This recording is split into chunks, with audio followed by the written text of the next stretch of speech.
Magandang araw kababayan, kakwentuhan at kachismisan. Kami ang Bangka Ravenclaw, maghahatid ng isang napakagandang kwento. Ako nga pala si Jamerteri Patenyo. At ako naman si Andrea D. Kile. Ano nga ba ang kwento natin ngayon, partner? Naku, magugustuhan mo ito, partner. Lalong-lalo na sa ating mga kababayan mula sa isla ng Marinduque. Mukhang makasaysayan ng ating kwento, partner. Madami pa tayong tatahaking storya, kaya't atin ang simulan ng kwento.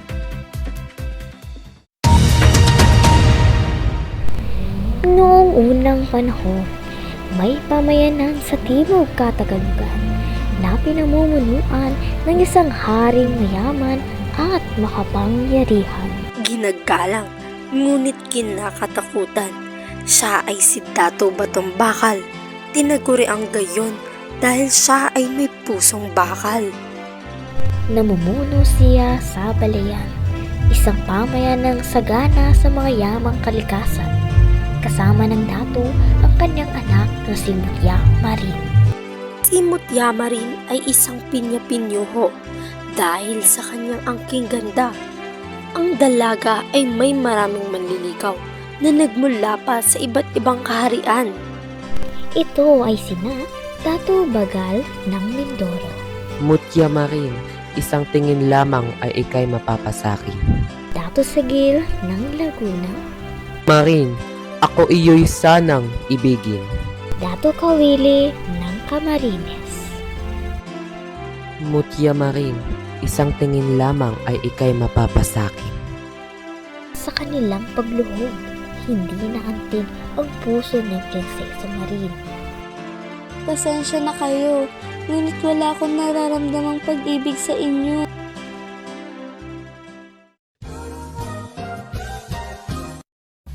Favorite ko, kopi ko blanca. Delicious ba? Di lang yarn. Creamy? Di lang yarn. Eto pa, gentle din sa tummy. Kopi ko blanca with creamy roasted coffee and New Zealand milk. Not only creamy, but gentle din sa tummy too. Switch na. Kopi ko blanca. Creamy, gentle din sa tummy.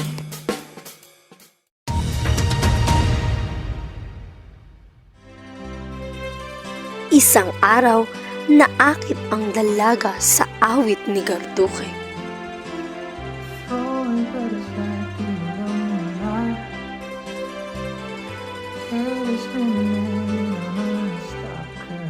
Isang makata na humabi ng mga awit at tulain sa kagandahan at karektan ng kalikasan. Kay gandang tinig, ako'y nabibighani sa iyong mga awit, mga salitang inaalay sa mahal na kalikasan.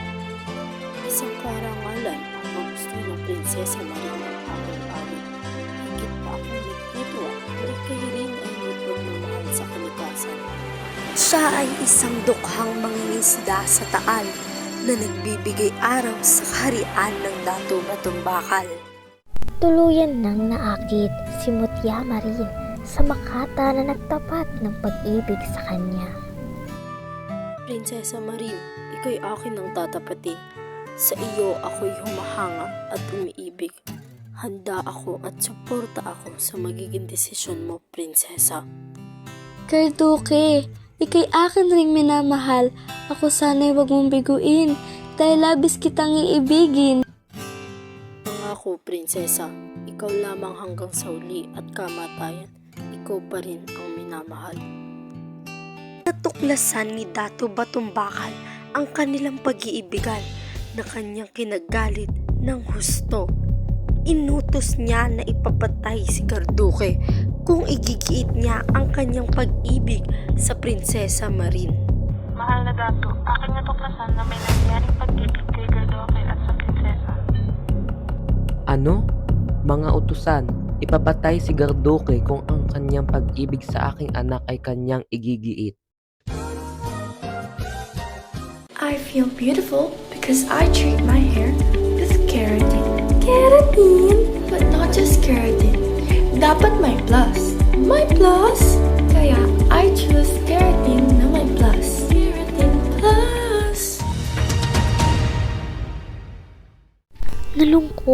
prinsesa.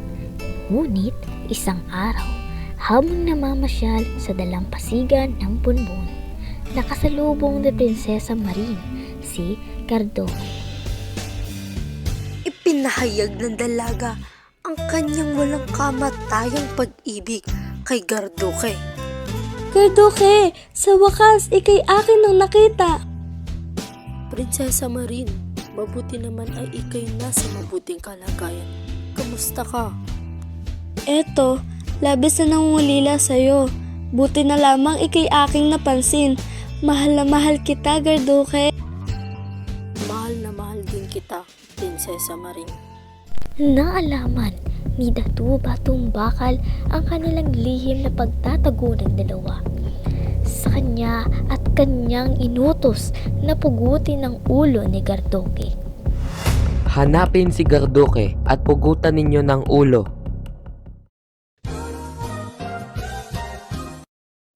Let's do this. Palmolive girls, come on. Bongga bongga hair bounce, bongga hair bounce, bongga bongga hair bounce, bongga hair bounce, bounce to the left, bounce to the right, bounce to the left, bounce to the right.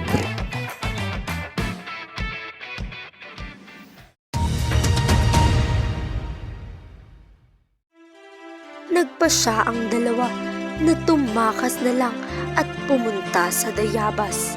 Tayo ay tumakas na lamang. Halika tayo magmadali. Kayong dalawa, sumama kayo sa amin at kami inyong tulungan. Simulan niyo na ang pagpapaandar ng bangka. Malayo-layo na tayo, ngunit mukhang aabutan na tayo ng mga sundalo ni Ama. Tayo ay maaabutan at ako'y mamamatay rin. Sa oras na iyon, ako ay kanyang pupulutan ng ulo. Kayo, kapusin niyo kami magkasama at ihulog sa gitna ng karagatan. Nado ka ba dyan, Marin? Idadamay mo ang buhay na pwede pang makaligtas. Oo, mamamatay akong kasama ka at mamamatay kang kasama ko. Hanggang sa kabilang buhay, mahal ko. Mahal kita hanggang sa kamatayan ko. Sa pagdaraan ng panahon, may umusbong na hugis pusong pulo sa puok ng pinaglugakan ni Marie at Gardoque. Ang pulo ay pinangalanang Marinduque, ang pinakatahimik at mapayapang pulo sa Timog Katagalugan. Grabe, napakahusay na kwento. Pinapatunayan na walang laban ang yaman at kapangyarihan sa pagmamahalan. Kay gandang kwento nga, partner. Hindi man sila nagkaroon ng masayang buhay, ngunit nandun pa rin ang isa't isa para sa kanila. At dito na nga nagtatapos ang Radyo Ravenclaw. Maraming salamat sa pakikinig, mga kababayan, kakwentuhan at kachismisan. Hanggang sa muli.